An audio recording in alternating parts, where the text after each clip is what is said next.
안녕하십니까. 신용교육원 최현수 선임신사역입니다. 이번 시간에는 불법 사금융 피해 예방에 대해서 설명을 드리겠습니다. 불법 사금융이란 금전대부를 하는 자가 대부업법 또는 공정채권 추진법을 위반한 행위를 말합니다. 그리고 보이스피싱, 대출 사기와 같은 범죄 행위를 말하는데요. 대표적인 유형으로는 미등록 대부, 불법 고금 및 불법 대부 중개 수수료 수취, 불법 채권 주식, 불법 대출 광고, 그리고 보이스피싱 등이 있습니다.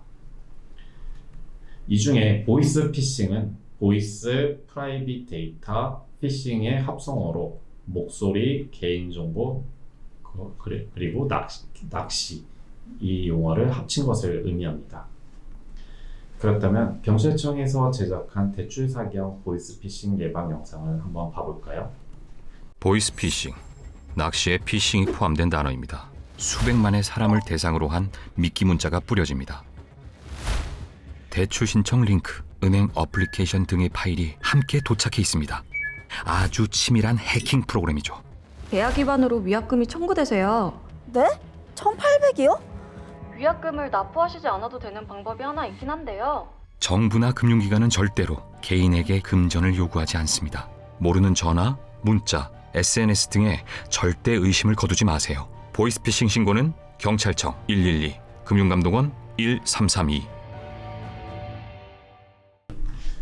보이스피싱에 대해서 주요 사례를 살펴보겠습니다. 우선 허위 결제 문자와 원격 조정 앱을 이용한 피싱인데요. 불특정 다수인에게 허위 결제 문자 메시지를 발송한 후에 휴대폰에 불법 앱 프로그램을 설치하도록 유도한 후 휴대폰을 원격 조정하여 자금을 빼내가는 피싱 수법입니다. B씨는 오랜만에 친구들과 피자와 치킨을 시켜 먹을 예정이었습니다. 그때 B씨의 휴대폰으로 문자 메시지 하나가 왔습니다. B씨는 결제 내용을 확인하기 위해 문자에 쓰여있는 번호로 전화를 했습니다. 해당 회사의 콜센터 직원은 확인해 본다며 성함, 연락처, 결제 카드사, 카드 번호를 물어보고 휴대전화가 해킹당한 것 같다며 경찰에 신고한다고 답했습니다. 그 후 곧바로 서울경찰청 사이버수사대라면서 B씨에게 전화가 왔고 해당 수사관은 즉시 휴대폰 검사를 해야 한다며 파일을 보낼 테니 설치할 것을 요청하였습니다. B씨는 수사관이 보내준 파일을 휴대폰에 설치하였고 한참을 기다렸으나 이후 사기범은 휴대폰 원격 조정을 통해 B씨 명의로 카드로 현금 서비스 등 할 수 있는 모든 대출을 받고 보안 강화 조치를 해야 한다며 각종 비밀번호를 입력하게 하고 다른 계좌로 3천만 원을 이체하였습니다. B씨가 실수한 것은 무엇일까요? 결제 문자를 받으면 문자 메시지에 찍힌 전화로 전화하지 말고 카드사 공식 콜센터나 카드에 기재된 전화번호로 전화를 해야 합니다. 또한 피싱 피해를 당했다고 하여 원격으로 악성 프로그램을 제거해주거나 점검해주는 경찰관은 없습니다. 그리고 비밀번호를 입력하라고 하든지 보안카드를 입력하라고 하는 경우도 없습니다. 피싱 피해를 입었다면 금융감독원 불법 사금융 신고센터 1332에 신고를 하거나 경찰서 112에 신고를 하시면 도움을 받을 수 있습니다. 이후에는 피해 구제 신청 및 사기 이용 계좌의 금융회사에 지급 정지를 의뢰하게 됩니다. 또한 불법 사금융 피해자에 대해서는 법률구조공단에서 채무자 대리 및 변호사 지원도 가능합니다. 다음 사례를 살펴볼까요? 지인을 사칭하는 메신저 이용 피싱입니다. 카카오톡, 라인과 같은 메신저로 지인을 사칭하여 돈을 빌려달라고 하든지 급하게 돈을 보내야 하는데 인증서 오류로 불가능하니 대신 보내달라고 하여 송금을 요구하는 사기 수법입니다. 최근에는 단순 송금 부탁보다는 신용카드 번호, 비밀번호를 알려달라고 해서 모바일 상품권을 구입하는 수법이 증가하고 있습니다. 사례를 보면 C씨에 따른 최근에 대학교에 입학하였고 현재 서울에서 기숙사 생활을 하고 있습니다. 좋은 대학교에 입학한 딸이 너무 자랑스러워하던 C씨에게 카카오톡 메신지가 왔습니다. 이후 C씨는 주변에 아쉬운 소리를 하며 돈을 빌려 입금하였고 그 후 진짜 딸로부터 전화를 받은 뒤에서야 사기를 당한 것을 알게 되었습니다. 처음에 딸의 말투가 이상했음을 느꼈지만 이미 되돌리기에는 불가능했습니다. 카카오톡과 같은 메신저로 피싱 피해를 당했다면 경찰서에 바로 신고를 해야 합니다. 경찰서에 피싱 신고 접수 후 수사 중이라는 사건 사실 확인서를 발급받을 수 있고 은행 영업일 기준으로 3일 안에 사건 사실 확인원을 은행에 제출해야 계좌 지급 정지를 유지할 수 있습니다. 지인을 사칭하는 메신저 이용 피싱의 대표적인 카카오톡 보이스 피싱은 전기통신 금융사기 피해금 환급에 관한 특별법이 적용이 되어서 통장 지급 정지를 시킬 수 있는 범죄 중의 하나입니다. 마찬가지로 피해를 입었다면 금융감독원 불법사금융 신고센터에 신고를 하거나 경찰서에 신고를 하고 이후에 피해 구제 신청과 사기 이용 계좌를 금융회사에 지급 정지를 의뢰하시면 됩니다. 사기 의심 계좌 확인 방법으로는 경찰청 공식 사이트인 인터넷 사기 의심 전화 계좌번호 조회를 통해서도 도움을 받을 수 있습니다.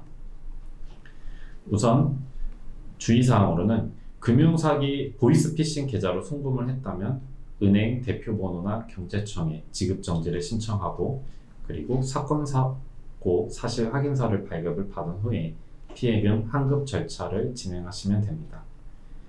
우선 이러한 금융사기 예방을 위한 생활습관을 알려드리자면 첫 번째로는 개인정보 유출에 따른 추가 피해를 막기 위해서는 금융감독원 개인정보 노출자 사고 예방 시스템을 활용하면 도움이 됩니다.